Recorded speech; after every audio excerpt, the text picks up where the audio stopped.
berangkat ini kan dereng paham. Yang sing dingertosi mesti Pak Sahar gitu.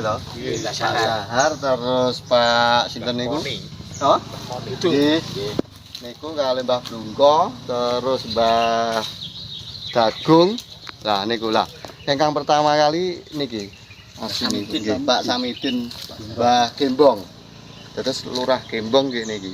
Niki, Mas. Snes niki Mbah Gembong. Pertama niki, Mbak. Nggih. Niki, Mbah. Niki sinten Gembong pilih Keluarga Surabaya. niki adik napa semahipun ngoten niki? Karmi ini masalah nggih. Nah niki asli ingkang pertama kali niki Mbah Gembong.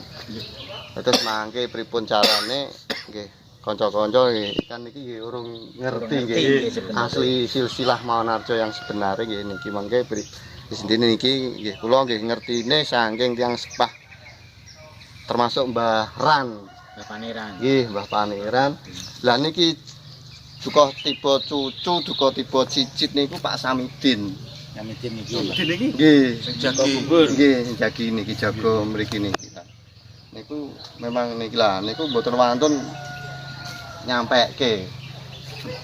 Niku asline niku terus niki memang betul nek niki asli lurah pertama kali. Mbah Gembong, namine Mbah Gembong. Juluane Gembong berarti Gembong. Tapi nama asli Mbah Samidin. Nggih, Samidin.